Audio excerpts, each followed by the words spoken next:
আমার লজিকে ধরে না। 2021 সালে একসঙ্গে 1300 আলেম যখন বন্দী হলো, যার মধ্যে ধরেন আমরাও আছি, ওই সময় আমাদের এক শ্রেণীর ভাই টিটকারি মেরে বলল আমাদের পীরের বদদোয়া লেগেছে। এগুলো নবী আর আহলে বাইতের শানে গোস্তাখির কারণে হয়েছে। বলে নাই কোন কোন দোকানের মিষ্টি পর্যন্ত খালি করে ফেলেছে। এত খুশি যে কি জানি একটা অর্জন করে ফেলেছে, মানে নিজেরা তো কিছু করতে পারবে না, ওই সাহসও নাই, ওই মুরদও নাই, কারণ ওরা হলো মেও টাইগার বুঝেন তো, মানে হঠাৎ দেখলে শুনতে বিশাল টাইগারই মনে হয়, কিন্তু সামনাসামনি জীবনেও ধরে আনতে পারবেন না। কানটান ধরে যদি সামনে এনে হাজির করবেন, দেখবেন মুখ দিয়ে আর কথা আসে না, তখন আওয়াজ করতে চায় বিরাট করে, কিন্তু মুখ দিয়ে খালি মেও বের হতে থাকে, মানে গলার সুর যায় নরম হয়ে। তো এখন নিজেরা তো কিছু করতে পারে না, তো মহা খুশি, যাক এই হুজুরগুলার খুব শায়েস্তা হয়েছে। তো 1 বছর জেল খেটে এসে আমি প্রথম দিকের বয়ানে 2টা প্রশ্ন ছড়ে দিয়েছিলাম, এরপর 2 বছর চলে গেল, আজও জবাব পাই নাই। আপনারাও যদি, যেহেতু চিটাগাঙ্গের মুসলমানই আপনারা যদি কেউ জবাব এনে আমাকে দিতে পারেন, আমি কৃতজ্ঞ থাকব, এবং এই জবাব আমি পাবলিক ভাবেই আমি প্রচার করব ইনশাআল্লাহ। 2টো প্রশ্ন। 1 নম্বর প্রশ্ন আমার ছিল যে এই পীর আবার কেমন পীর, যেই পীর বদদোয়া দিয়ে খালি হুজুরদেরকে জেলেই ঢুকাতে পারে, কিন্তু জালেমের গদি উল্টাতে পারে না। আরে পীরের বদদোয়া যদি আমাদের উপর চলে তো চলুক, কিন্তু তার চাইতে বেশি জুলুম যারা করে, এমনকি আমাদের হাতে হাত করা যারা বাঁধে, বদদোয়া কি ওখানে গেলে ডাউনলোড ফেল দেখায়, সেখানে কি নেটওয়ার্ক স্লো হয়ে যায়, 4G কি 2G তে নেমে আসে, সেখানে কি তোমার মোবাইলের ডিভাইসই যায় নাকি বন্ধ হয়ে, না হলে এই বদদোয়া কেমন বদদোয়া খালি এক পক্ষের উপরেই চলে আর আরেক পক্ষের বেলায় গেলে নেতিয়ে পড়ে, এই রকম বদদোয়ার কথা তো আমরা জানি না। তো তোমাদের পীরের বদদোয়ায় যদি এত পাওয়ার থাকে, একটু হাত ধরে পা ধরে অনুরোধ করো কিছু বদদোয়া যাতে ওদের বিপক্ষেও প্রদান করে। দ্বিতীয় কথা হলো, বুঝলাম আলেম ওলামাদের কারাবন্দী হওয়াটা বদদোয়ার ফসল, কিন্তু আপনারা সাক্ষী, গোটা দেশ সাক্ষী, এবং যারা বাংলা ভাষা বোঝে এমন দুনিয়ার প্রতিটা মানুষ সাক্ষী, যেই সমস্ত আলেমরা কারাগারে ঢুকেছে, যেই পরিমাণ জনপ্রিয় অবস্থায় ঢুকেছে, বের হওয়ার পর জনপ্রিয়তা তো ওই পরিমাণই আছে, নাকি এর চাইতে 1000 গুণ 1,00,000 গুণ বেড়েছে। এমনকি ধরেন মাওলানা মামুনুল হক সাহেব আজও কারাগারে বন্দী, আল্লাহ যদি চান হয়তো আগামী সপ্তাহখানেকের মধ্যে আল্লাহ চাইলে তাকে আমাদের বুকে ফিরিয়ে দিতে পারেন, আমরা আশা রাখি, দোয়া করি। তো মনে করেন আল্লাহর বান্দা যখন কারাগারে ঢুকেছে তখন থেকেই আজও পর্যন্ত 27শে এপ্রিল 2024 ডেইলি যদি বয়ান করতে, একটা না 3টা করেও মাহফিল করত, আমি 100% কনফিডেন্স নিয়ে বলছি, এতে তার জনপ্রিয়তা যত বাড়তো, মানুষের দিলে মহব্বত যত তৈরি হতো, তার চাইতে কয়েকশো গুণ বেশি তৈরি হয়ে আছে। কারণ মহব্বত দেন কে? মূলত টাকা কারো মহব্বত আনতে পারে না, ক্ষমতা মহব্বত আনতে পারে না, মুখের বাণী অথবা গায়ের বল মহব্বত আনতে পারে না। একটা দিন যাচ্ছে আর মনে হচ্ছে নবীর সেই হাদিসের মতো যে কিয়ামতের আগের হালত এমন হবে, মানুষ আফসোস করে বলবে, হায় মাটির নিচটাই তো মাটির উপরের চাইতে ভালো। এমনকি হালত এতটা গুরুতর হবে, ঈমান বাঁচানো এতটা কঠিন হবে, মানুষ সকালে মুমিন তো বিকালে কাফের, বিকালে মুমিন তো সকালে কাফের। দুনিয়া সামান্য স্বার্থে লোকে নিজের ঈমানকে পর্যন্ত বিক্রি করে দেবে। আরে সবচাইতে দুঃখ লাগে এখানে, মুসলমানের শত্রু যদি কাফের হয় তো অন্তরের মধ্যে একটা সান্ত্বনা থাকে, যারা আল্লাহকেই দেখতে পারে না, আল্লাহর বান্দাকে কোন দুঃখে দেখতে পারবে? যারা রাসূলকে মহব্বত করে না, রাসূলের এই পাপী উম্মতকে কোন দুঃখে মহব্বত করবে? কিন্তু যখন দেখা যায় সেই কাফেরদের পক্ষ হয়ে দালালি করতে গিয়ে নামধারী এক শ্রেণীর মুসলমানের বিপক্ষে অবস্থান নেয়, মুসলমানের হাতে হাত করা পড়ায়, হক কথা বলার কারণে মুসলমানকে এই পৃথিবী থেকে নিশ্চিহ্ন করে দিতে চায়, আল্লাহর কসম অন্তরে এত বেশি কষ্ট লাগে, যত কষ্ট দুনিয়ায় আর কোনো কিছুতেই লাগে না। এর চাইতে আফসোসের বিষয় কি হয়? 33 কোটি দেবতায় বিশ্বাসী যারা, তারা ঐক্যবদ্ধ হয়ে গেছে আমাদের বিপক্ষে, অথচ এক রবে বিশ্বাসী যারা, আমরা আজও পারি নাই ঐক্যবদ্ধ হতে আমাদের অস্তিত্ব রক্ষার স্বার্থে। ভাই ইলমি ইখতিলাফ ভিন্ন জিনিস আর অস্তিত্ব রক্ষার প্রশ্ন ভিন্ন জিনিস। ইলমি ইখতিলাফ তো সমাধান হবে আলেম ওলামার মধ্যে, সমাধান না হলে কি হয়েছে, আলেম ওলামারা তারা এই দায়িত্ব পালন করবে, এটা তাদের ইলমের দায়িত্বেরই অংশ। একজন এটার পক্ষে দলিল দিবে, আরেকজন দলিল খণ্ডন করবে, আবার সে দলিল দিবে, আবার আরেকজন খণ্ডন করবে, চলতে থাকবে। কিন্তু যখন আমাদের উপর কাফেররা এসে আগ্রাসন চালাবে, তখন কিন্তু দেখবে না কে ওয়াহাবি, কে সুন্নি, কে খারেজি, কে রাজনীতিবিদ, কে অরাজনীতিবিদ, কে কি। এই যে দিল্লিতে যখন দাঙ্গা হয়েছে, মুসলমানদের প্যান্ট খুলে খুলে চেক দিয়ে দিয়ে তাদের উপর নির্যাতন চালিয়েছে। যাদের প্যান্ট খুলে দেখেছে মুসলমানই করা, কারণ আজকাল চেহারা দেখে অনেক সময় মুসলমান চেনা যায় না, নাম শুনে মুসলমান চেনা যায় না, তো নিশ্চিত হবে কিভাবে মুসলমানের বাচ্চা নাকি কোনো হিন্দু খ্রিস্টানের বাচ্চা। তো প্যান্ট খুলে চেক দিয়েছে, যাদেরকে দেখেছে খতনা করা এদেরকে আর ছাড়ে নাই। এরপর সে কোন ধারার, কোন সার্কেলের, কোন মাসলাকের, কোন মানহাজের, এগুলো আর দেখে নাই। মারতে মারতে কাউকে পঙ্গু করে ছেড়েছে, কাউকে জানে পর্যন্ত মেরে ফেলেছে। এই যে আপনাদের পার্শ্ববর্তী আরাকানের বুকে যে জুলুম হলো, এই যে রোহিঙ্গারা আজও পর্যন্ত উদ্বাস্তু হয়ে, রিফিউজ হয়ে এই দেশে অবস্থান করছে, ওদের মধ্যে তো ভিন্ন মত থাকতে পারে, বিভিন্ন মাসলাকের লোক থাকতে পারে, কিন্তু যখন জুলুম হয়েছে তখন কিন্তু দেখে নাই কে কিভাবে আমল করে, কে কোন আদর্শ লালন করে। বংশ পরিচয় মুসলমান, এই অপরাধী তাদের বিরুদ্ধে জেনোসাইড পরিচালনা করেছে। তার মানে দুনিয়ার কুফরি শক্তিগুলো এক হয়ে গিয়েছে। অবাক ব্যাপার হলো, ইহুদি বলেন আর খ্রিস্টান বলেন, ইহুদিরা এক মেরুর জাতি, খ্রিস্টানরা আরেক মেরুর জাতি। খ্রিস্টানদের বিশ্বাস অনুসারে ওদের নবীকে মেরেছে কে? ইহুদিরা। আমাদের বিশ্বাস অনুসারে নবী ঈসাকে মারতে পারে নাই, বার রাফাহুল্লাহু ইলাই, কোরআন জানাচ্ছে আল্লাহ তাকে আসমানে উঠিয়ে নিয়েছেন, এটা আমাদের আকীদা। কিন্তু খ্রিস্টানদের আকীদা এটা না। খ্রিস্টানদের আকীদা ওদের নবীকে শুলিতে চড়িয়ে মেরে ফেলেছে। তো কে মেরেছে জিজ্ঞাসা করেন খ্রিস্টানকে, বলবে ইহুদিরা মেরেছে। তো একটাবার চিন্তা করেন, যেই ধর্মের নবীকে মেরে ফেলেছে ইহুদিরা, ওই ইহুদিদের সঙ্গে কি এদের প্রেম প্রীতি চলবে না দুশ্মনী চলবে?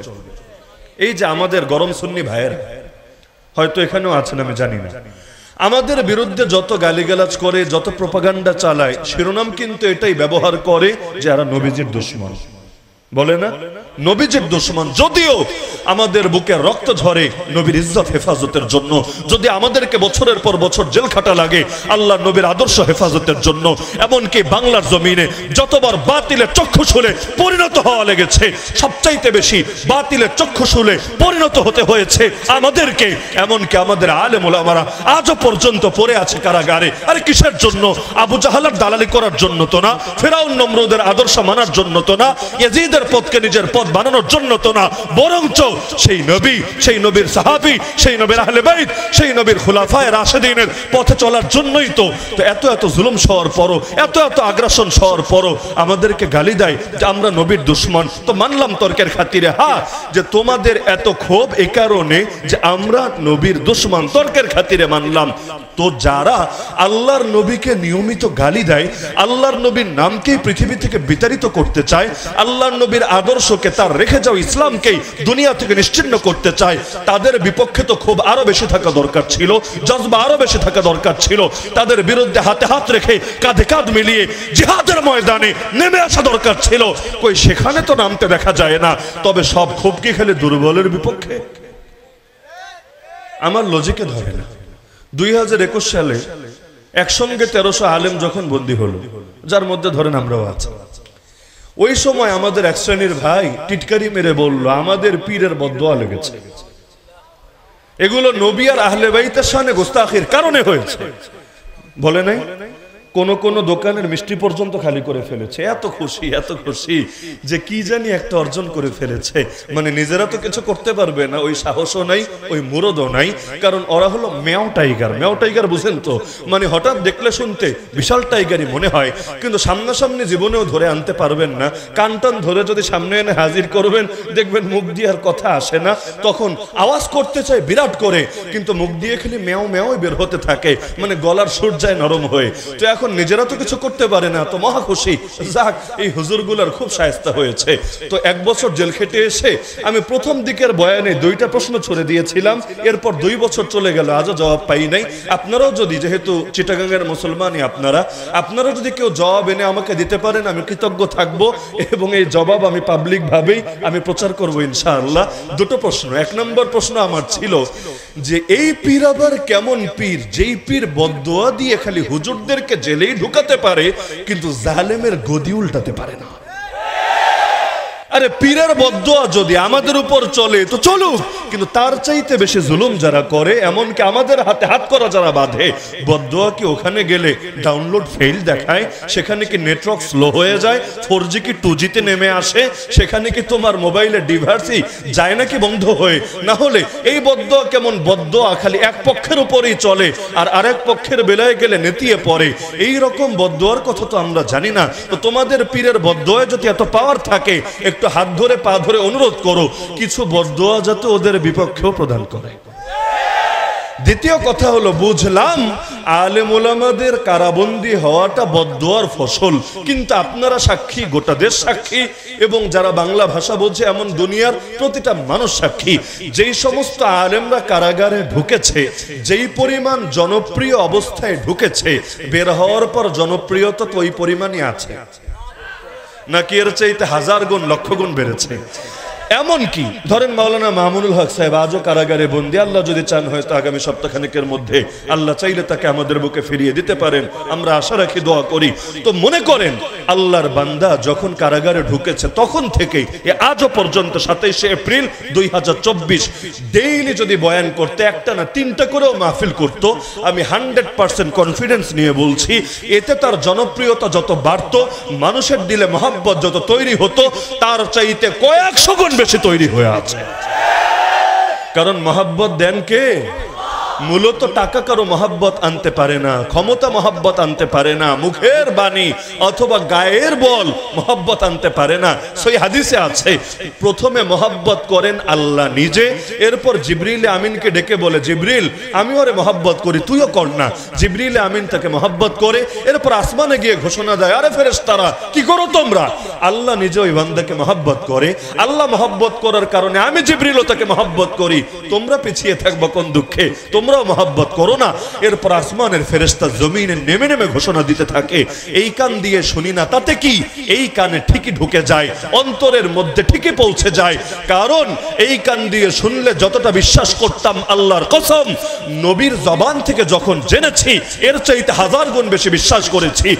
এই কান ভুল করতে পারে, আল্লাহর নবীর হাদিস কখনো ভুল হতে পারে না। তো নবী জানিয়ে দিয়েছেন, আসমানের ফেরেশতা জমিনে এসে তখন ঘোষণা দিতে থাকে, আসমানে সবাই মহব্বত করে ফেলেছে তাকে, তোমরা আর বাকি থাকবা কোন দুঃখে।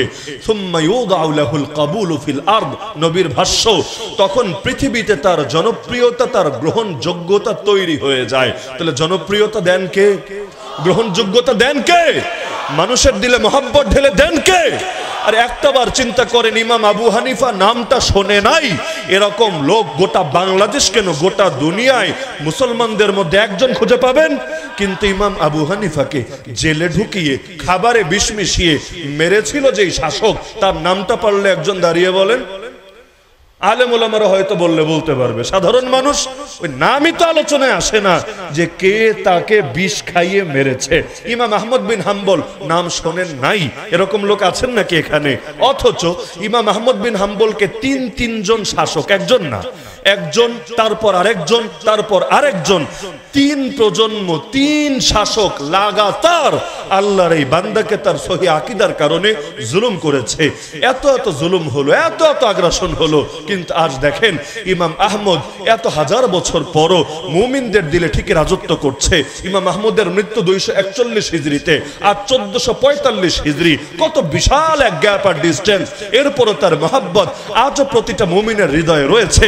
কিন্তু যেই 3 বাদশা মিলে তাকে পিটিয়েছে তাদেরকে চেনেটাকে, তো মহব্বত দেন কে? আরে মহব্বত দেন কে? মহব্বত এটা কৃত্রিম ভাবে হাসিল করা যায় না। মনে করেন ফেরাউনের লাশটা পর্যন্ত এখনো আছে না? কখনো মিশরে গেলে দেখে আসেন আপনারা, ও লাশটাই বাকি আছে, কোনো মূর্তি না। কোনো ভাস্কর্য না যে ইট সিমেন্ট দিয়ে পিছনে একটা লাঠি অথবা একটা রড ঢুকিয়ে দিয়ে দাঁড় করিয়ে রেখেছে, এরকম না। একেবারে খাঁটি শরীরটাই, যদিও গোস্তমস্ত নাই, লেকিন হাড্ডি গুড্ডি তো আছে। এই যে শরীরটা নিয়ে বেচারা বাকি রয়েছে, মূর্তিও না, ছবিও না, ভাস্কর্য না, ডাইরেক্ট বডি। তাতে কি হয়েছে? প্রত্যেকের দিলে তো তার মহব্বত আছে, তাই না? কে আছে নাকি আপনাদের দিলে মহব্বত? তার মানে মহব্বত শুধু সামনে থাকলেই আসে এমন না। নবী মুসাকে দেখি নাই, দেখার আশাও বাহ্যিকভাবে নাই। নবী মুসার ছবিও জানি না। নবী মুসার নাক কেমন, চোখ কেমন, কান কেমন, দাঁত কেমন, চুল কেমন, এগুলো হাদিসের ভান্ডার খুঁজে আমাকে বের করে এনে বিস্তারিত ভাবে দেখাতে পারবেন না। তাতে কি? দেখি নাই তাও ভালোবাসি, ফেরাউনকে দেখেছি তাও ঘৃণা করি। কারণ দেখা অদেখা মূল বিষয় না, আদর্শ মূল বিষয়। আদর্শের জন্য যারা জান কোরবান করে, আল্লাহ তাদেরকে মরার পরেও জমিন অমর রাখে। আজকের দুনিয়া আমি যদি জিজ্ঞাসা করি, বলেন তো তাফসিরের তো কিতাব আছে হাজার হাজার লাখ লাখ, এর মধ্যে সবচাইতে বেশি সেল হয় তাফসিরের কোন কিতাবটা বলেন তো? এক একজন এক একটা বলবেন, কিন্তু বাস্তবে খোঁজ নিয়ে দেখেন সবচাইতে বেস্ট সেলার তাফসিরের কিতাবের নাম হলো তাফসির ফি জিলালিল কুরআন। বাস্তবেই গোটা দুনিয়া জুড়ে, যদিও বাংলাদেশে সেল তুলনামূলক একটু কম অন্য দেশের তুলনায়, কিন্তু আমি দুনিয়ার হিসাব বলছি যে এক নম্বরে যদি আপনি তাফসিরের কোনো কিতাব সেলের বিবেচনায় রাখেন, পড়ার বিবেচনায় বলি নাই। কেন? কারণ অনেক মানুষ আছে যারা বই কিনে তবে বই ঠিক মতো পড়ে না। এই শ্রেণীটা আমার চোখে দেখা একটু বেশি। মানে বই কিনতে একটা আলাদা এস কাজ করে, 2-4 পৃষ্ঠা পড়ে, 10-20 পৃষ্ঠা পড়ে, কিন্তু পুরোটা ফার্স্ট টু লাস্ট পড়ে এমন লোক একটু কম থাকে। আমাদের ধৈর্য সবকিছুতেই কম। মনে করেন হুজুরদের বয়ান শোনার ক্ষেত্রেও পাবলিক এখন শর্টকাটের প্রিয় হয়ে গিয়েছে। একই হুজুরের বয়ান মনে করেন অনলাইনে 2 রকম পাওয়া যায়। একটা হলো ফুল বয়ান 1 থেকে 1.5 ঘন্টা বা 2 ঘন্টা, আর আরেকটা হলো 5 মিনিটের ক্লিপ, 10 মিনিটের ক্লিপ। আপনারা বলেন জাতি কোনটা বেশি দেখে? তার মানে সবকিছুতে শর্টকাট শর্টকাট শর্টকাট। যত শর্টকাট বানাবে পাবলিকের আকর্ষণ আর আগ্রহ তত বেশি কাজ করবে। এজন্য এখন অনেক ভণ্ডামি সিলসিলাও শুরু হয়ে গিয়েছে। 1 বছরে মাওলানা, মুফতি, মুহাদ্দিস 1 বছরে বানায় দিবে। এখন আগে ভাবতাম যেগুলো ফাইজলামি করে, এখন দেখি না পাবলিক গিয়ে ভর্তিও হয় 1 বছরের মধ্যে একেবারে কুতুবে জামান হয়ে যাবে এরকম জিনিসের জন্য। তা আগামীতে হয়তো এমন চালু হবে 1 বছরে ডাক্তার, ইঞ্জিনিয়ার, কৃষিবিদ, অর্থনীতিবিদ, রাজনীতিবিদ সব বানায় দিবে। সকল রোগের মহা ঔষধ পাওয়া যাবে একসাথে। যেমন ধরেন বাঙালির পরিশ্রমের চেষ্টা যতটুকু আছে, এখনো পর্যন্ত আধুনিক যুগে এসেও বিভিন্ন পাথর কেনা, তান্ত্রিকের কাছে যাওয়া, কবিরাজের পেছনে পেছনে ঘুরতে থাকা, এগুলোর মধ্যে তাদের মনোযোগ কিন্তু আরো বেশি আছে। দেখেন না আপনারা? অবাক হয়ে যায়। মনে করেন যদি কখনো ফেরিতে ওঠেন, লঞ্চে ওঠেন, অথবা রেল স্টেশনে যান, অথবা অনেক বাস স্টেশনে যান, দেখবেন এক শ্রেণীর লোক পাথর বেচে। দেখেন না জীবনে?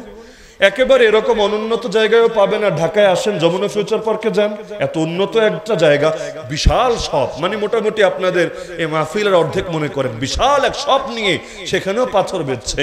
ইনকাম যদি ভালো না হয়, যমুনা ফিউচারে গিয়ে তো শপ নিতে পারে না, কারণ এত টাকা দিয়ে সিকিউরিটি মানি দিয়ে দোকান দেওয়া, নিয়মিত ভাড়া পরিশোধ করা, আর ওদের কাছে গিয়ে তো আর ফকিররা, মিসকিনরা, রিক্সাওয়ালারা, ভ্যানওয়ালারা পাথর কিনবে না। তার মানে কিনবে বড় বড় রাজনীতিবিদরা, ক্ষমতা লিপ্সুরা, অর্থনীতিবিদরা, দুর্নীতিবাজরা, চোররা, ডাকাতরা ইত্যাদিরা। তো এখন এক এক শ্রেণীর মধ্যে ক্লায়েন্ট আছে, তাদের কাস্টমার আছে, এটা তো বোঝাই যায়। আমার তো এটাই মাথায় ধরে না, পাথরওয়ালা যদি দুনিয়ার সবার ভাগ্য পরিবর্তনের ঠিকাদারি নিতেই পারে, 10 টাকা, 100 টাকা, 200 টাকা দিয়ে পাথর কিনলেই সকল সমস্যা সমাধান পাওয়া যায়, তাহলে ও শুধু মানুষের কাছেই পাথর কেন বিক্রি করে বেড়ায়? একটা পাথর নিজের হাতে লাগিয়ে নিজে কেন বিল গেটসে পরিণত হয় না? পাথরে যদি ক্ষমতাই থাকে তাহলে এত কষ্ট করে এই গরমের মধ্যে রোদে পুড়ে পুড়ে বৃষ্টিতে ভিজে ভিজে পাথর বেচার দরকার আছে? হাতে একটা ছুমন্তর ছু কলিকাতার গু একটা লাগায় দিলেই তো কেচ্ছা খতম হয়ে যায়। এক একজন কবিরাজ নাম লেখে কামরূপ কামাখ্যা থেকে প্রশিক্ষণ প্রাপ্ত। আমার নামটা পড়তেও মজা লাগে, চিটাগাঙে নাই হয়তো, আমি জানি না, অনেক জায়গায় রাস্তায় দেখি আর কি। তান্ত্রিক, তান্ত্রিক বুঝেন? কবিরাজ, এদের কাছে গেলে সব রোগের সমাধান পাওয়া যাবে। নিচে লেখা কামরূপ কামাখ্যা থেকে প্রশিক্ষণ প্রাপ্ত, এমনকি কি কি সমস্যা ডিটেল দিয়ে ঢুকিয়ে দেয়। মনের মানুষকে কাছে পাওয়া, দাম্পত্য জীবনের অশান্তি, চাকরি হচ্ছে না, বিদেশে যাওয়ার ভিসা আটকে আছে, সবকিছু সমাধান পাওয়া যাবে তার কাছে গেলে। আরে পাগলা, সবার সমাধান যদি তোর হাতেই থাকে, নিজের সমাধানটা করে নিচ্ছিস না কেন সবার আগে? আগামী বাংলার তুই রাষ্ট্রপতি হয়ে যা, তুই শিল্পপতি হয়ে যা, তুই কোটিপতি হয়ে যা, হয়ে গেল। কিন্তু তোর জিনে দুনিয়ার সবার কাম করে দিতে পারে, খালি তোর বেলায় আসলে আটকে পড়ে। এটা তো ভণ্ডামি ছাড়া কিছু না। আবার অনেকে দেখেন না, হাত দেখে নাকি ভবিষ্যৎ বলে দেয়, কেউ টিয়া পাখি চালান দিয়ে ভবিষ্যৎ বলে দেয়। আমার দৃষ্টিতে এদের জন্য মাইরের উপর ওষুধ নাই। এরকম লোকদের কানের নিচে ঠাস করে একটা চর মারবেন, মারলেই প্রথমে খেপে যাবে, কি রে আমার গায়ে হাত তুললি, এত বড় সাহস, বেয়াদব কোথাকার। আপনি বলবেন ভাই রে, আমার হাত দেখে বলে দিতে পারলে আমার কপালে কি আছে কি নাই। একবার হাত দেখে বলবে বল্টু তোর কপালে কোনো বউ নাই, আর একবার বলবে সল্টু তোর কপালে দুইটা লাল টুকটুকে বউ আছে। তো এখন কবে বিয়ে করব না করব সব তোমার হাতের মধ্যে লেখা আছে, কিন্তু আমার হাতে যে একটা চর আছে তোমার জন্য, এইটাই খালি লেখা নেই তোমার হাতে। এই ভণ্ডামি তোমারে আজই ছাড়তে হবে।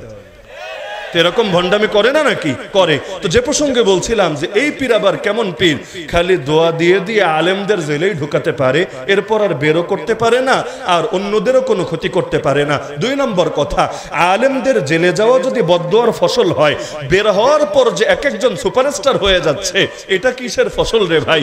নাকি তোমাদের পীরের বদদোয়া আংশিক কাজ করে, মানে 1-2 বছর সেই রকম পাওয়ারে থাকে, এরপর আবার ব্যাকফায়ার হয়? কারণ ইনশাআল্লাহ সুম্মা ইনশাআল্লাহ যে আলেমরা কারাগার থেকে বের হয়ে এসেছে, আপনারা একটা মাহফিল আয়োজন করেন, প্রয়োজনে পাশাপাশি এক মঞ্চে রাখবেন বাংলাদেশের সব কারামুক্ত আলেম, সবাই না পারলেও অন্তত 5 জন 7 জন 10 জন, যেই কয়জনকে মিলাতে পারেন। এর কাছাকাছি রাখবেন ভণ্ডকুলের শিরোমণিদেরকে, ওদের মধ্যে যেই কয়টা পাবলিক ফিগার আছে, সেলিব্রিটি আছে, টিকটকার আছে, লিপস্টিক হুজুর আছে, এদেরকে রাখবেন আরেক পাশে আরেক এলাকার মধ্যে। এরপর আয়োজন করেন, তারপর দেখেন পাবলিক দিলের মহাব্বতের টানে কাদের দিকে বেশি ছুটে যায়, এই লিপস্টিক হুজুর আর টিকটকারদের দিকে, নাকি যারা দ্বীনের জন্য কোরবানি দিয়েছে তাদের দিকে? আজও পর্যন্ত মানুষ বিপদে পড়লে এই আলেমদেরকেই ময়দানে খোঁজে। এই যে ফরিদপুরের ক্রাইসিসে পুরো দেশের মধ্যে ধারার তো অভাব নাই, মিষ্টি খাওয়ার লোকের অভাব তো নাই, কিন্তু গোটা দেশ বলেছে অমুক সার্কেলের হুজুররা যদি ডাক দেয়, আমরা কাফনের কাপড় গায়ে দিয়ে জিহাদের তামান্না নিয়ে ময়দানেও নেমে যেতে রাজি আছি, জান দেওয়া লাগলে জান দিতেও রাজি আছি, আর বাতিলের মোকাবেলায় ওদের টুটি চেপে ধরা লাগলে তাও করতে রাজি আছি। এই যে আস্থা, এই যে ভরসা, এটা কোটি টাকা দিয়েও কেনা যায় না। কোরবানি দিয়ে কেউ কখনো লস খায় না। তো তাফসীর ফি জালালিল কোরআন,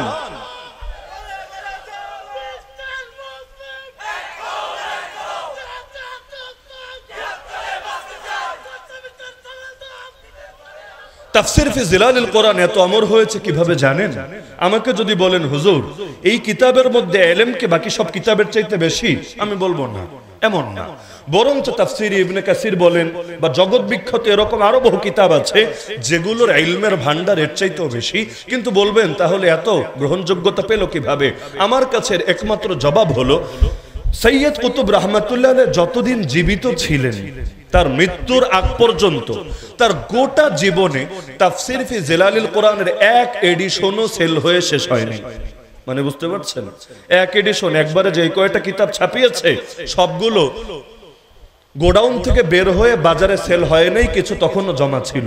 আল্লাহর বান্দাকে যেই বছর ফাঁসিতে ঝুলিয়ে তৎকালীন জালেম সরকার মেরেছে, 1 বছরে 7-7টা এডিশন বিক্রি হয়েছে। আর তারপর ওই যে শুরু হয়েছে, আজকের দুনিয়ায় সবচাইতে বেশি বিক্রি হচ্ছে। কি বুঝলেন? যে এই কিতাবের পেছনে, আদর্শের পেছনে বুকের রক্ত ঝরেছে, আর যেই আদর্শের পেছনে মুমিনের রক্ত ঝরে, সেই আদর্শ জমিনের বুকে ফুল ফোটায় ফোটায়।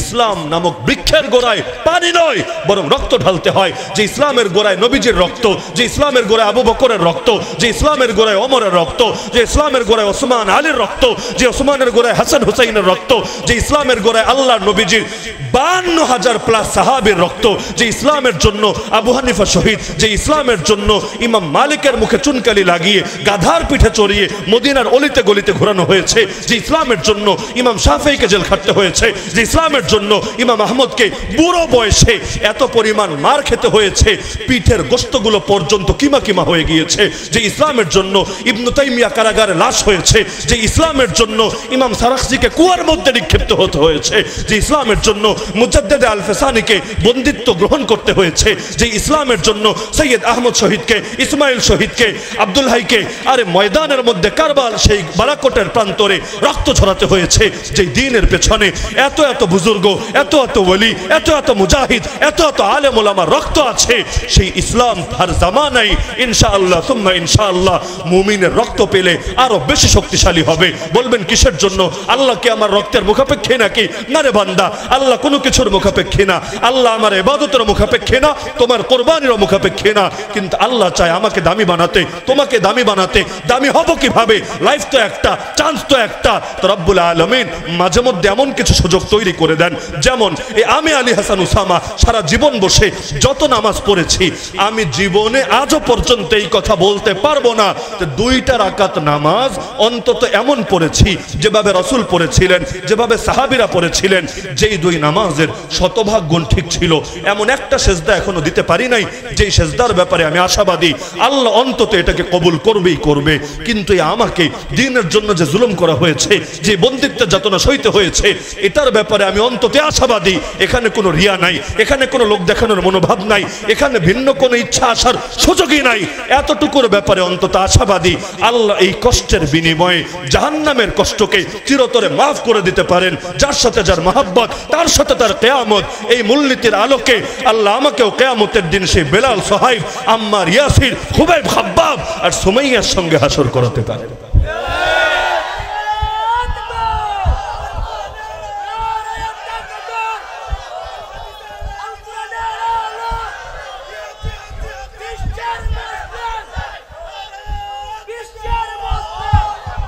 আল্লাহর নবীর রক্তের চাইতে দামি রক্ত কারো আছে?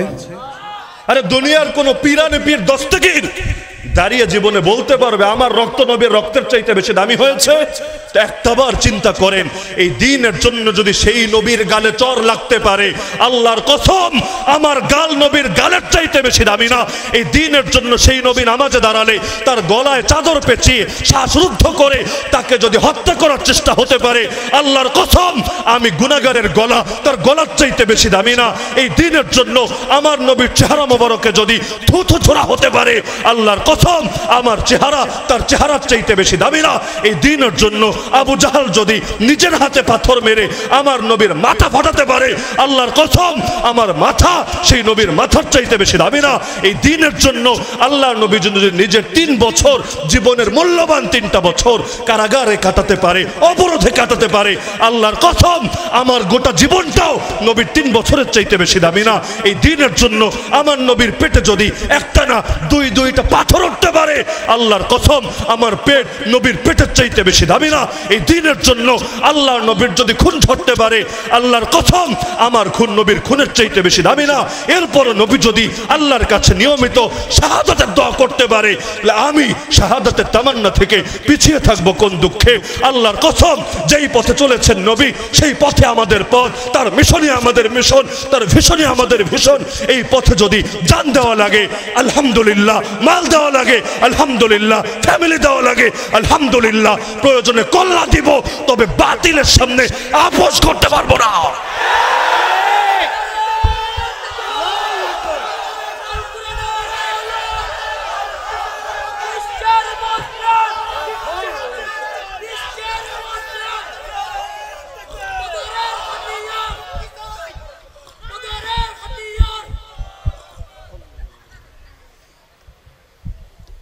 নবীর জীবনের একপাক্ষিক আদর্শ উপস্থাপনের ধান্দা বন্ধ করতে হবে। বলবেন এর মানে কি? আল্লাহর নবীর মক্কি জীবন আমাদের জন্য আদর্শ, মাদানী জীবন আদর্শ না। আল্লাহ নবীর তয়েফের মায়ের খাওয়া আমাদের জন্য আদর্শ, তো বদরের মায়ের দেওয়া আমাদের জন্য আদর্শ না। আল্লাহ নবীর সবর যদি আমাদের জন্য আদর্শ হয়, আল্লাহ নবীর জিহাদ কি আমাদের জন্য আদর্শ না? তো একটারে খালি প্রমোট দেওয়া কিসের জন্য রে ভাই? এগুলো তো দাজ্জালি নীতি। দাজ্জালের চোখ কয়টা? একটা। এই এক চোখা নীতি দাজ্জালি নীতি। এক চোখ দিয়ে যারা দেখে এরা সবাই দাজ্জালি মিশন জমিনে বাস্তবায়ন করে। দেখেন না, যেই ভার্সিটি প্রতিষ্ঠিত হয়েছে নবাব সলিমুল্লাহর জমিনের উপরে, ওই ভার্সিটির মধ্যে আজ নবাব সলিমুল্লাহকে নিয়ে আলোচনা না হলেও, দোয়া না হলেও, যেই ঠাকুরজি এই ভার্সিটি হওয়ারই বিরোধিতা করেছিল, মূর্খের দেশে আবার ভার্সিটি কি, তার বন্দনা তার উপাসনা ঠিকই চলে। মুসলমানের দেওয়া জমিনের মধ্যে মুসলিম মা বোনদের পর্দার অধিকার পর্যন্ত হরণ করে শিখেরা তরবারি উঁচিয়ে শোডাউন দিতে পারলেও আমাদের ভাইয়েরা ইস্তেসকার নামাজ পড়বে, বৃষ্টি প্রার্থনার নামাজ পড়বে, সে অধিকারে পর্যন্ত হস্তক্ষেপ করে। গান বাজনা চলতে পারলেও ইফতার করবে, এই অধিকারে পর্যন্ত হস্তক্ষেপ করে। এমনকি একজন মানুষ যদি ধর্মীয় লেবাস পরে, আলেম ওলামার বয়ান শুনে, ইসলামী বইপত্র পড়ে, আরে তারে আবরার ফাহাদের মতো পরিণতি গ্রহণ করতে হয়। আবরার ফাহাদ মিডিয়ায় উঠে আসে, কিছু আবরার ফাহাদ মিডিয়ার আড়ালে পড়ে থাকে। সব জুলুম সবার সামনে হাইলাইট হয় না, এর মানে জুলুম যে হয় না তা না। আরে আমরা দাড়ি রেখে, এই আমি ধরেন হুজুর মানুষ, আমার জন্য দাড়ি কাটা যতটা কষ্টের, আমাদের অনেক স্কুল কলেজের ভাইয়ের জন্য দাড়ি রাখা এর চাইতে বেশি গুণ কষ্টের। আমি দাড়ি কাটলে লোকে আমারে গালি দিবে, আর তারা মুখে দাড়ি রাখলেই তাদেরকে জঙ্গি বলবে। এগুলো কি রে ভাই? কেউ পাবে আর কেউ পাবে না। স্বাধীন দেশে তা হবে না, তা হবে না।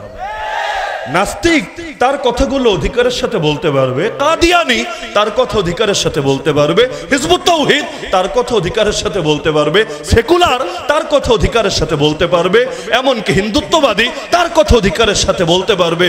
খালি হুজুররা কি বলে না বলে এগুলো নিয়েই ফিল্টারিং চলবে।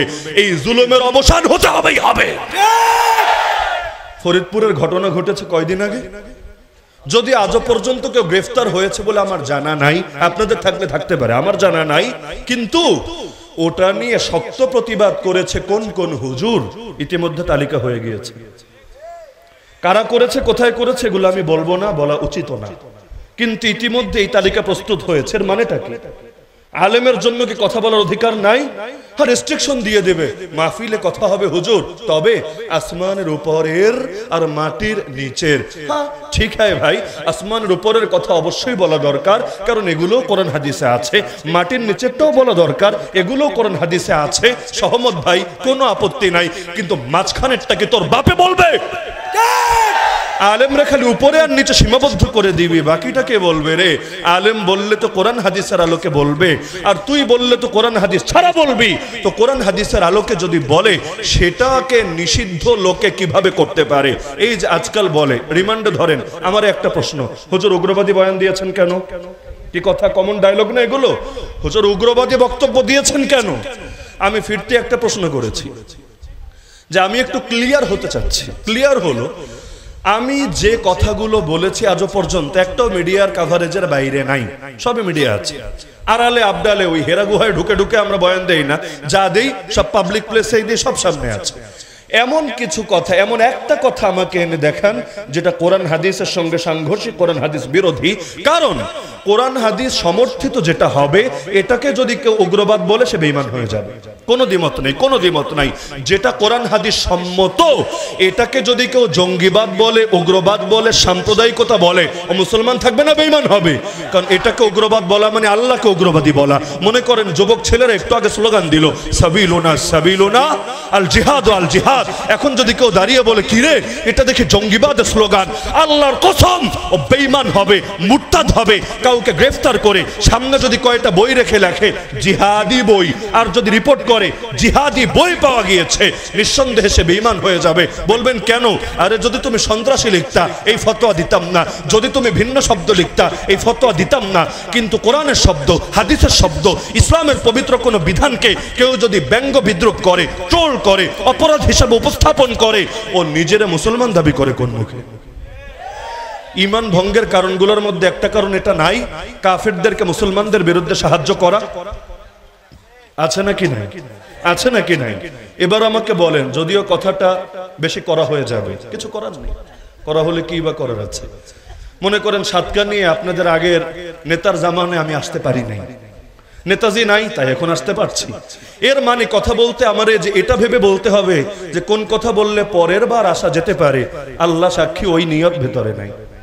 যদি বলেন হুজুর এই কথা বললে দ্বিতীয়বার মাটিতে পা রাখতে পারবে না, রাখা লাগবে না রে ভাই, ওয়াজ মাহফিল করতে হবেই হবে, এই মাটিতে এসে এর জন্য হক গোপন করতে হবে, দালালি করতে হবে, এটা তো নবী শিক্ষা দেয় নাই। নবী শিক্ষা দিয়েছে জালেমের সামনে দাঁড়িয়ে হক কথা বলা সর্বশ্রেষ্ঠ জিহাদ। সুতরাং ফতোয়া ক্লিয়ার, কাফেরদের পক্ষ হয়ে এমনি মুসলমানে মারপিট লেগেছে, এটা ভিন্ন আলাপ। এক মুসলমান আর এক মুসলমানরে মারতে মারতে ল্যাংড়া বানিয়েছে, জানেই মেরে ফেলেছে। দুনিয়ার যে কোনো মুফতি বলবে কবিরা গুনাহ করেছে, ফাসিক হয়েছে, এতটুকুই। এর চাইতে বেশি ফতোয়া কেউ দিবে না যে কাফের হয়েছে, বেঈমান হয়েছে, মুরতাদ হয়েছে। দেখতে এটাও মাইল, কিন্তু কাফেররা আগ্রাসন চালাচ্ছে মুসলমানদের উপর।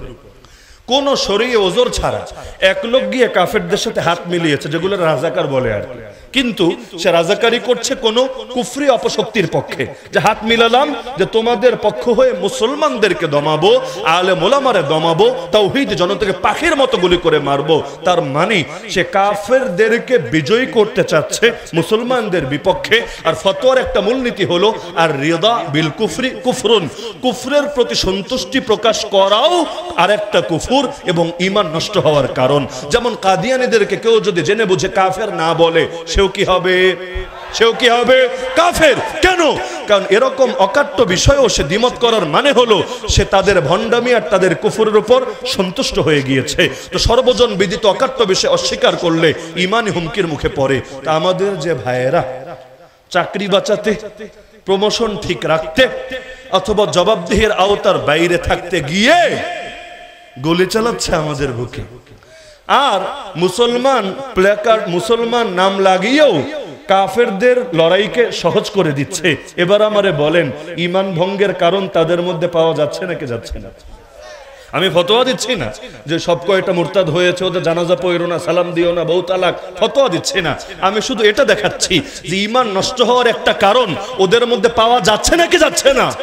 যদি যায় তাহলে আমাদের আলেম ওলামারাও ফতোয়া দিবেন দুদিন আগে বা পরে। আর শাহ আব্দুল আজিজের মতো ফতোয়া যখন একবার আসবে, আর সেই ফতোয়া নিয়ে সৈয়দ আহমদ শহীদ, ইসমাইল শহীদ আর আব্দুল হাই সাহেবরা ময়দানে নামবে, পৃথিবীর কোন বাতিল শক্তির ক্ষমতা নেই সেই কাফেলাকে রুখে দেবে। সুতরাং দিনের জন্য কোরবানি দিতে রাজি আছেন তো ইনশাআল্লাহ? তো যেই আয়াত খুতবায় পড়েছি বিশাল ভূমিকার পরে, আয়াতটা আমি এক বাক্যে এখন বুঝিয়ে দিতে পারবো। আল্লাহ বলেন, ওয়ালাকাদ বাআসনা ফি কুল্লি উম্মাতির রাসূলা, আমি আল্লাহ প্রত্যেক জাতির মধ্যে কোন না কোন রাসূল পাঠিয়েছি একই বার্তা দিয়ে, দুই বার্তা না, একই বার্তা দিয়ে, একই ঈমানি দাওয়াত দিয়ে। কি সেই দাওয়াত? আনি আবুদুল্লাহ ওয়াজতানিবুত তাগুত। দাওয়াতের প্রথম অংশ একটা, দ্বিতীয় অংশ আরেকটা। লা ইলাহা ইল্লাল্লাহ, লা ইলাহা এক অংশ, ইল্লাল্লাহ আরেক অংশ, দুই অংশ মিলে পূর্ণতা। পরীক্ষা দিয়েছেন জীবনে? দিলে দেখবেন প্রশ্নগুলো যে করে, লেখা থেকে প্রথম প্রশ্ন, এরপরে আবার ক, নিচেরটা খ, তার নিচেরটা গ, তিনটা মিলে হয়েছে প্রথম প্রশ্ন। সবগুলোই প্রথম প্রশ্নের অংশ। যদি ক এর অ্যান্সার করেছেন, খটা বাকি রেখেছেন, আপনি কিন্তু বলতে পারবেন না প্রথম প্রশ্নের পুরো অ্যান্সার করেছি, না, আপনার কিন্তু পয়েন্ট একটা ছুটে গিয়েছে। তো এভাবে লা ইলাহা ইল্লাল্লাহ বাক্য একটা, লেকিন এক বাক্যের মধ্যে অংশ দুইটা, ক লা ইলাহা, খ ইল্লাল্লাহ। এটাই উঠে এসেছে আয়াতে, এটাই উঠে এসেছে আয়াতুল কুরসির পরবর্তী আয়াত, মানে সূরাতুল বাকারা আয়াত নম্বর 256-তে। আয়াতটা ধরিয়ে দিচ্ছি এজন্য বাড়িতে গিয়েও যাতে একটু ঘেটে ঘুটে কোনো কথায় সন্দেহ থাকলে নিজেরাই বিচার বিশ্লেষণ করতে পারেন। ঈমানের অংশ দুইটা। আল্লাহর প্রতি ঈমান আনার পূর্ব শর্ত হলো, আল্লাহর প্রতি ঈমান আনার পূর্ব শর্ত হলো তাগুত বর্জন করতে হবেই হবে। এই মর্মে দাওয়াত দিয়েছেন পৃথিবীতে আসা সকল নবী, সকল রাসূল মিলে। আর যখন এই পূর্ব শর্ত পরিপূর্ণ হবে, তখনই কেবল বান্দা যদি বলে আল্লাহকে মাবুদ মানি, তার এই ঈমান সার্থক হবে। উযু ছাড়া নামাজ হয় তো? সাতকানিয়ার মানুষের হয়ে যায়। বলবেন না হুজুর, হুজুর বিকল্প তায়াম্মুম আছে, বিকল্প থাক, লেকিন নামাজের আগে একটা কাজ কিন্তু করা লাগেই, হয়তো উযু নয়তো তায়াম্মুম, কিছু একটা করে তবেই কিন্তু নামাজ পড়া লাগে। লা তুকবালু সালাতুন বিগাইরি তুহুরিন, তিরমিজি শরীফের প্রথম হাদিস। পবিত্রতা ছাড়া নামাজ হবে না। এখানে কবুল হবে না মানে আদায় হবে না, আল্লাহর কাছে সেটা গ্রহণযোগ্যই হবে না। তো একইভাবে আল্লাহকে মানি, আল্লাহকে মানি, আল্লাহই মাহবুদ, আল্লাহই রহমান, রব্বুকা রব্বি আল্লাহ, এই সবগুলোর জন্য পূর্ব শর্ত আছে। সেই পূর্ব শর্তের নামই লা ইলাহা, সেই পূর্ব শর্তের নামই ফামান ইয়াকফুর বিত-তাগুত, সেই পূর্ব শর্তের নামই অজতানিবুত তাগুত। এই সব আয়াত, এমনকি হাদিস মান ক্বালা লা ইলাহা ইল্লাল্লাহ এর পরের অংশ ওয়া কাফারা বিমা ইউবাদু মিন দুনিল্লাহ, সবগুলোর খোলাসা একটা।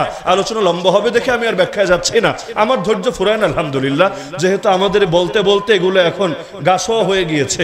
যদি বলেন ফজর পর্যন্ত বলা লাগবে তাও ব্যাপার না, কারণ ডেইলি 4 জায়গায় 5 জায়গায় বয়ান করতে করতে এখন এগুলো গাছ হওয়া, মানে ঘন্টার পর ঘন্টা গেলেও দেখবেন গলা ভেঙে গেছে, কাশি একটা দিয়ে মেশিন আবার শুরু হয়ে গিয়েছে, গিয়ারের মতো আর কি, 1 2 3 এগুলো চলতেই থাকে। তা আমাদের সমস্যা হয় না, তবে আপনাদেরকে নিয়ে আমরা চিন্তিত থাকি যে পরে 1 বছর বেশি বলে ফেললে চিন্তা করবে এই হুজুরের বয়ানে আর বসা যাবে না, আরে মাইক ধরলে আর ছাড়তেই চায় না, কি টেনশন থাকবে না?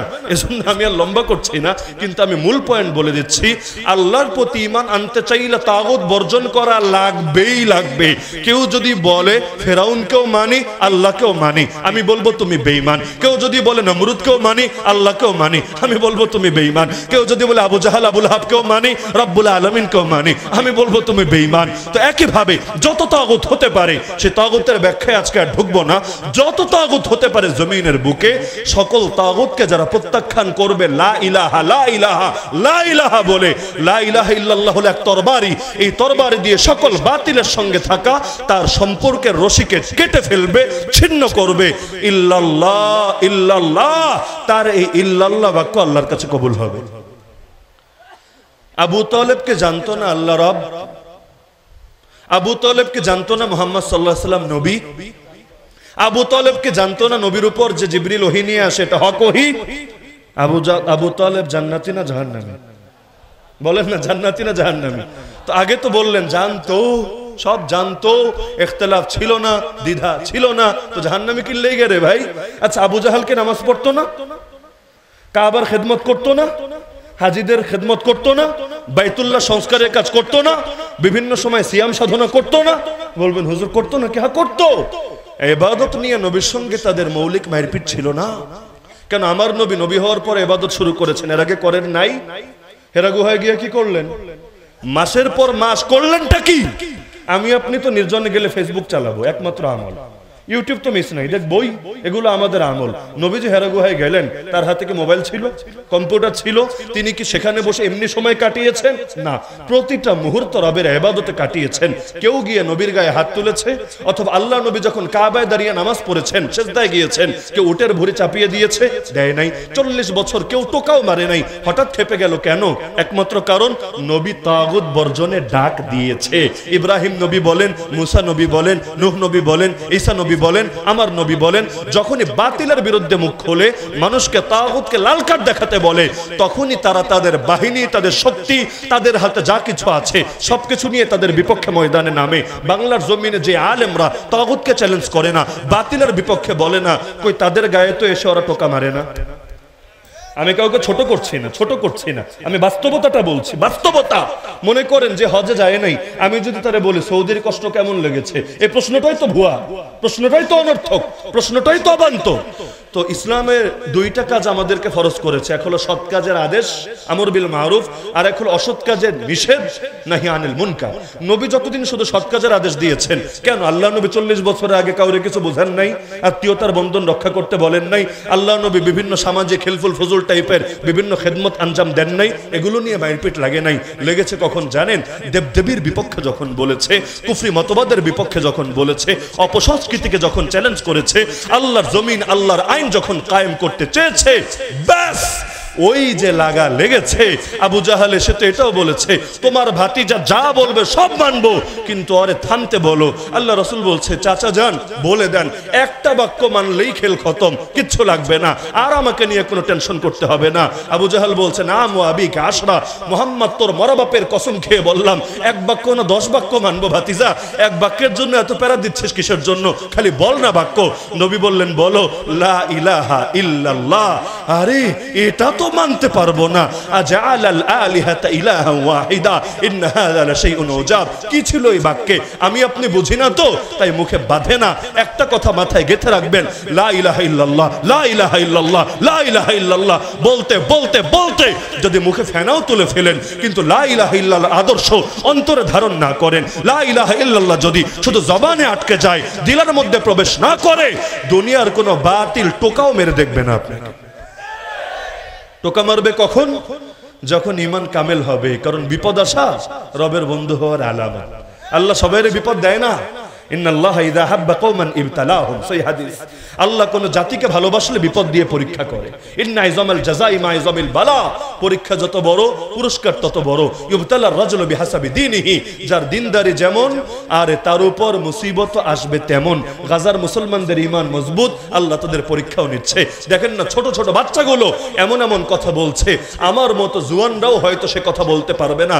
সারাদিন না খেয়ে থেকে সিরিয়ালে দাঁড়িয়ে যখন খাবার অপেক্ষায়, কিন্তু তার পর্যন্ত আসার আগেই খাবার ফুরিয়ে গিয়েছে। আরে আমার এলাকার বাচ্চা হলে কি করত? কাঁদতে শুরু করত, প্রতিবাদ করত, হাউমাউ করত। কিন্তু সাংবাদিক গিয়ে বলছে বাচ্চা তোমার চোখে দেখি পানি নাই, কোনো টেনশন নাই, তুমি খাবাটা কি? তুমি তো দুদিন ধরে না খাওয়া।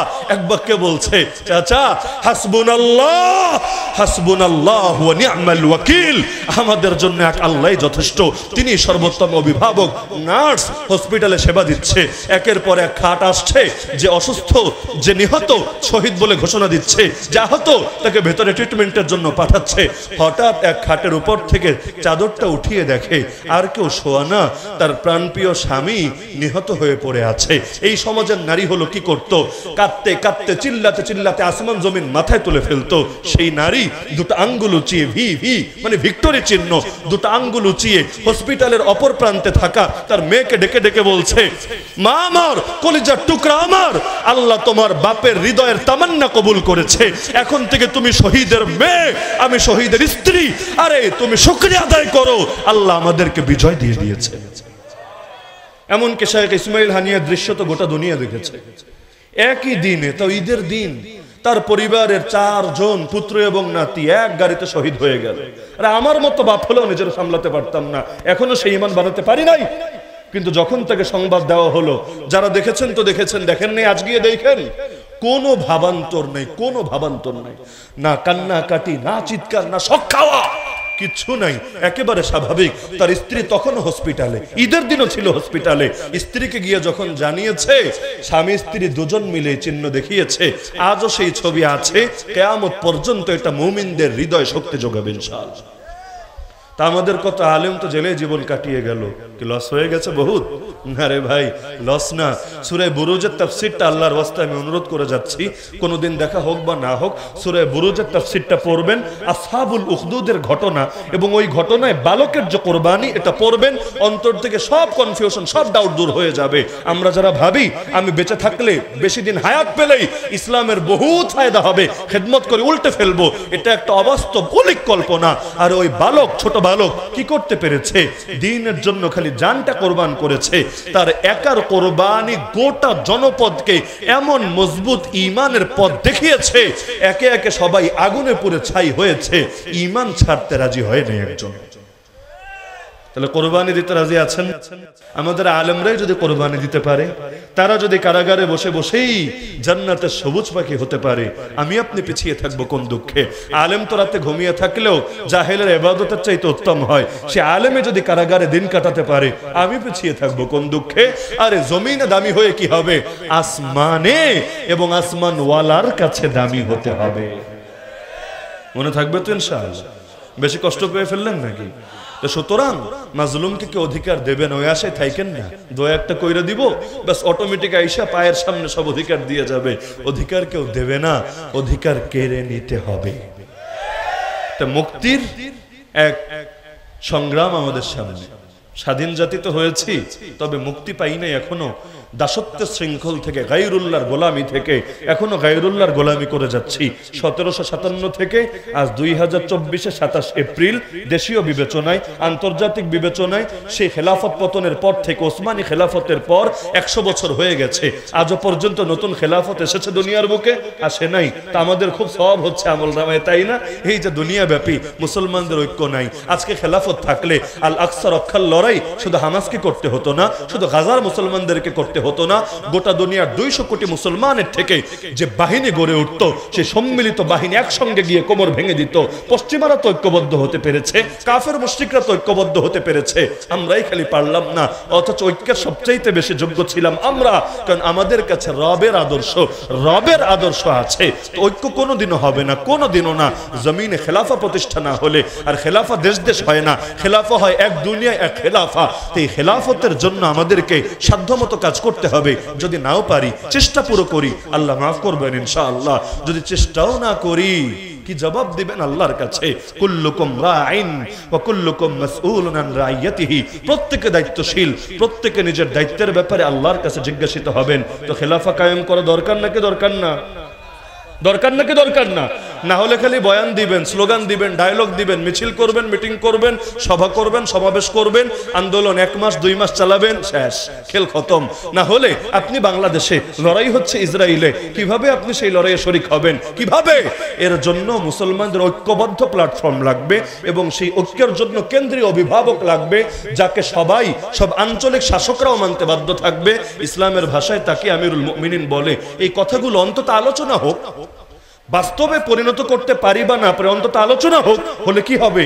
অন্তরে এই বোধটা তো থাকবে, আল্লাহ এখনো কিছু দায়িত্ব বাকি রয়ে গেছে, আল্লাহ দায়িত্বগুলো আদায়ের তৌফিক দিও, না পারলেও তুমি ক্ষমা করে দিও। এই এতটুকু যদি হয়, তাও আল্লাহ চাইলে মাফ করতে পারে। কিন্তু এই যে আলোচনা যে হচ্ছে না, আলোচনায় যে তালা মেরে দিয়েছেন, বন্ধ করে দিয়েছেন, কিয়ামতের দিন পারবেন আল্লাহর সামনে মুখ নিয়ে হাজির হতে? তো বেশি রাগ করেছেন নাকি? যদি কেউ রাগ করেন, আমার একটাই কথা, নিজের দিলের চিকিৎসা করেন, আপনার অন্তরে মুনাফিকি আছে। কারণ এগুলো কোনো দলীয় কথা না, কোনো সাংগঠনিক কথা না। আপনি কি? আপনি সুন্নি, ওয়াহাবি, খারেজি, আপনি রাজনীতিবিদ, অরাজনীতিবিদ, আপনি যা মনে চায় তা, কিন্তু এই কথাগুলো ঈমানের কথা, আকীদার কথা। যে কোরআন মানে তারই কথা, যে হাদিস মানে তারই কথা। ইখতিলাফের কোনো সুযোগ নাই। যে ইখতিলাফ করবে তার অন্তরে চিকিৎসা লাগবে। নাকি বাড়াবাড়ি করছি আমি? বেশি কিছু বলছি? কথাগুলো একেবারে দিলের মধ্যে গেঁথে নেন। আর যুবক ভাইদেরকে অনুরোধ করব, এক মাহফিল দিয়ে শেষ না, আপনারা কথাগুলো একেবারে প্রত্যেকের দিলে দিলে গেঁথে দেন। একদিনের কথা দিয়ে সমাজ পরিবর্তন হয় না, তৃণমূলে মেহনত করতে হয়। ফিল্ড পর্যায়ে মেহনত ছাড়া কখনো বিপ্লব হয় না। তো সুতরাং একদিনে হয়তো আপনাকে কিছু জজবা দেওয়া হচ্ছে, কিছু নির্দেশনা দেওয়া হচ্ছে, কিন্তু আপনারা প্রতিটা যুবককে অন্যায় থেকে বের করে ন্যায়ের পেছনে এবং হারাম রিলেশনের ওই প্রেম থেকে বের করে শাহাদাতের প্রেমে উজ্জীবিত করতে পারবেন তো ইনশাআল্লাহ। যার দিলে শাহাদাতের প্রেম, সে নারীর পেছনে ছুটবে না। যার দিলে শাহাদাতের প্রেম, তারে মাদক আর ধর্ষণ নিয়ে বয়ান দেওয়া লাগবে না। এক জিনিস ঢুকায় দেন ভেতরে, আপনি তার নিজের পথ বেছে নেবে ইনশাআল্লাহ। যে যুবকরা অনেক হিম্মত করে এই প্রচন্ড গরমের ভেতরে আজকের মাহফিলের উদ্যোগ নিয়েছে, আয়োজন করেছে, আল্লাহ তাদেরকে জাযায়ে খায়ের দান করুন। আর আপনারা যারা এই অসহ্য গরম সহ্য করে বসে আছেন, একটাই দোয়া করি, আল্লাহ এর উসিলায় জাহান্নামের গরমকে, জাহান্নামের আযাবকে চিরতরে মাফ করে দিন। আসসালামু আলাইকুম। শাইখ, ইমারত এবং খেলাফতের পার্থক্য কি? আমরা সবাই দুরূদ শরীফ পড়তে থাকি, এখন দোয়া হবে ইনশাআল্লাহ। ইমারত এবং খেলাফত, ইমারত শব্দটা দুই অর্থে ব্যবহার হয়। একটা হলো ইমারতে আম্মা, আর একটা ইমারতে খাসা। ইমারতে আম্মা মানে ব্যাপক ইমারত, সাধারণ ইমারত। এই অর্থে ইমারতে আম্মা মানেও যা, খেলাফত মানেও তা। সহজে বুঝবেন, আমিরুল মুমিনিন কে?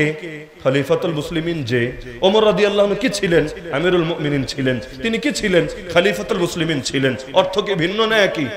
ইমামুল মুসলিমিন, আমিরুল মুমিনিন, খলিফাতুল মুসলিমিন অর্থ এক। একইভাবে আল ইমারাতুল আম্মা এবং আল খিলাফা অর্থ এক। তবে ইমারা শব্দটা আরেকটু ব্যাপকভাবেও ব্যবহার হয়। যেমন আমরা 10 জন মিলে কোথাও সফরে যাচ্ছি, আল্লাহ রাসূল বলেছেন 3 জন সফরে বের হলেও একজনকে আমির বানায় নিও, সার্বিক শৃঙ্খলা রক্ষার স্বার্থে। এই যে আমির বানালাম, যার যারে বানালাম সে আমির। আর এই যে তার যে গুণটা, যেমন আলেমের গুণকে এলেম বলে, এলেম মানি জ্ঞান, আলেম মানি জ্ঞানে গুণান্বিত যে, মানে জ্ঞানী। একইভাবে আমির মানি নেতা, ইমারা মানি নেতৃত্ব, নেতৃত্ব তাকে দিলাম সে নেতা হয়ে গেল।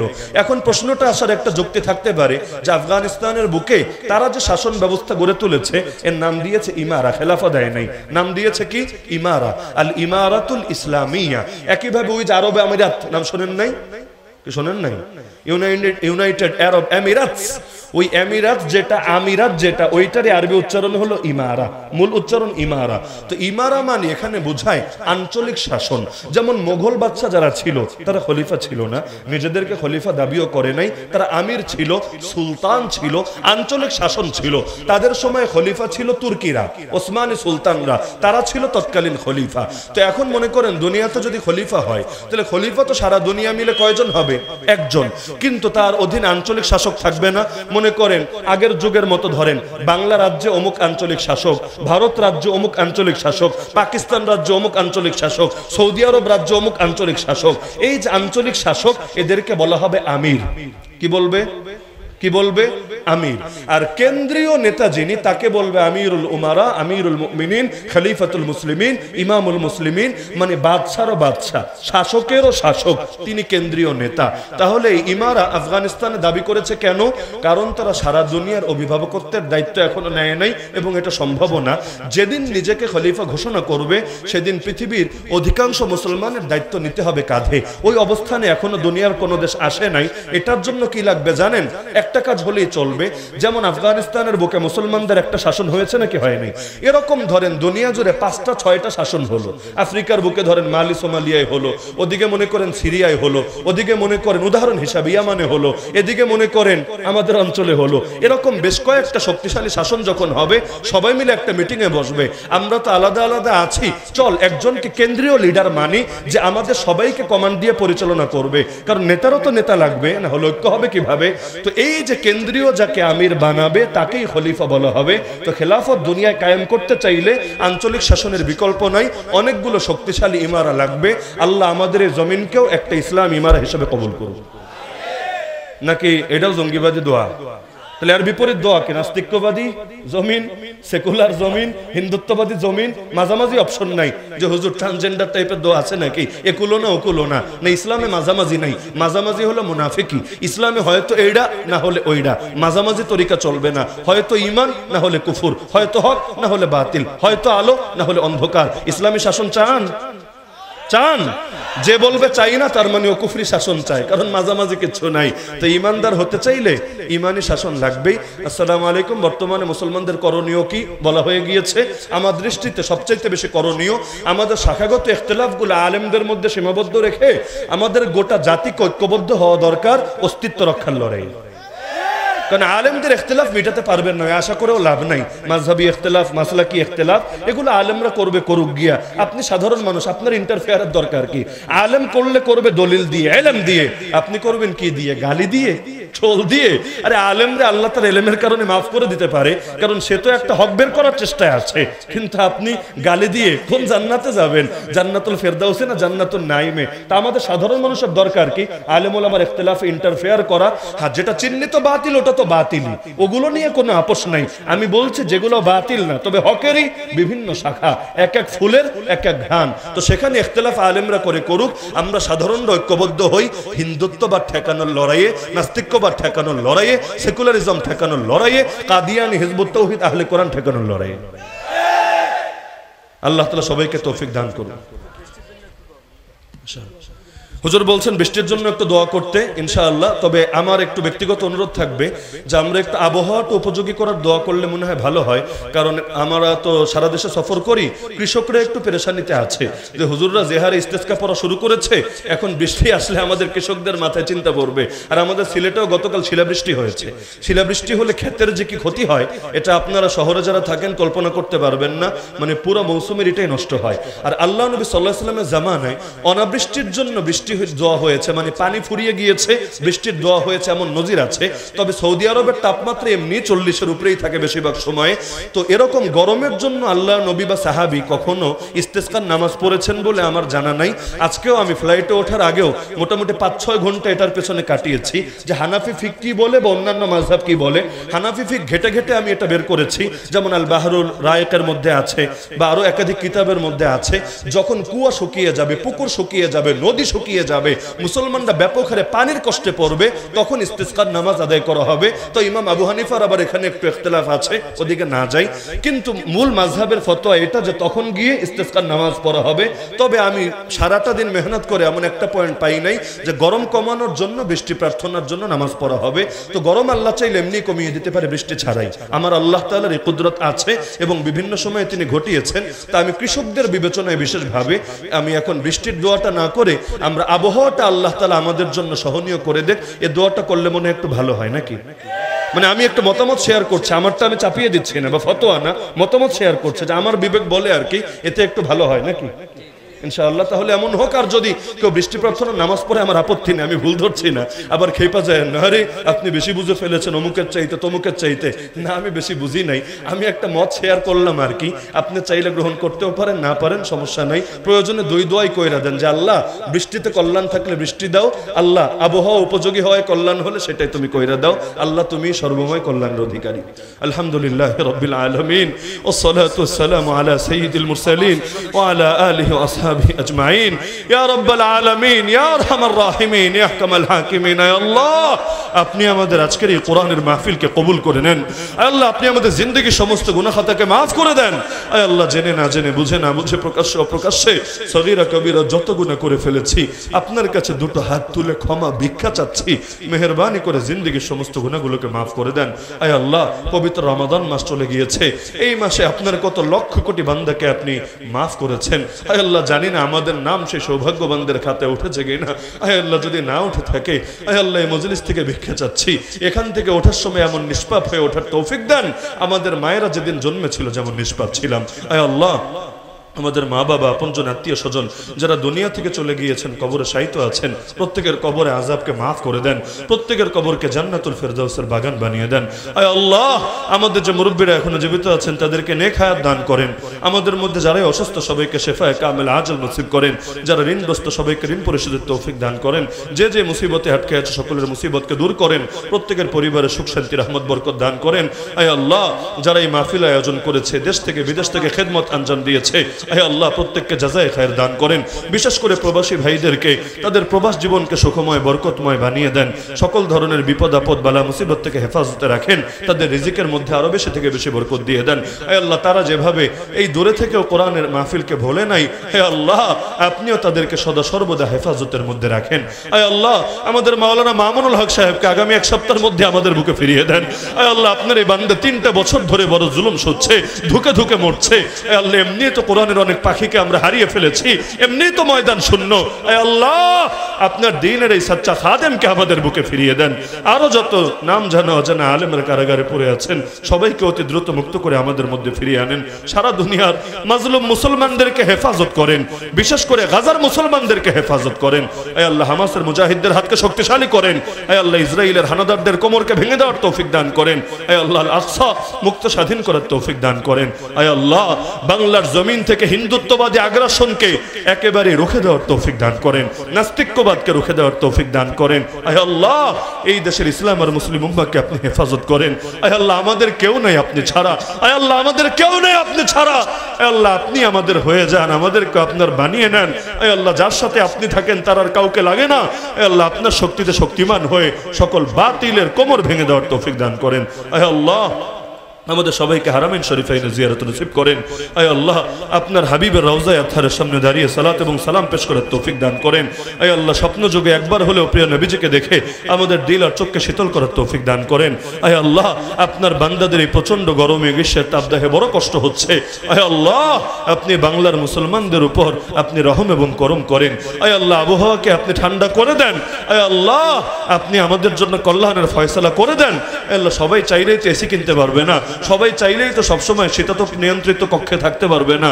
আয় আল্লাহ, কৃষকরা সারাদিন রোদের মধ্যে এভাবে কষ্ট করে করে সারাদিন কাজ করছে, অনেকে হিট স্ট্রোক করে মারাও যাচ্ছে। আয় আল্লাহ, এই পুরো দেশের মুসলমানদেরকে আপনি হেফাজত করেন। আয় আল্লাহ, হেফাজত করেন।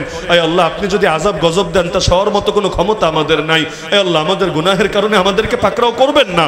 রব্বানা লা তুআখিযনা ইন নাসিনা ওয়া আখতানা রব্বানা ওয়া লা তাহমিল আলাইনা ইসরান কামা হামালতাহু আলাল্লাযীনা মিন ক্বাবলিনা রব্বানা ওয়া লা তুহাম্মিলনা মা লা তাকাতা লানা বি ওয়াফু আন্না ওয়াগফির লানা ওয়ারহামনা আনতা মাওলানা ফানসুরনা আলাল কওমিল কাফিরিন।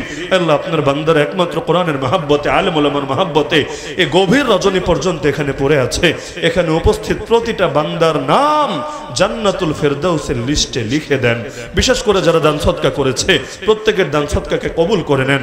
এই খেদমতগুলোকে আখিরাতের নাজাতের জরিয়া বানিয়ে দেন। জিন্দা মুর্দা সবাইকে মাফ করে দেন। প্রত্যেকের দিলেন নেক মাকসাদকে পূরণ ফরমান।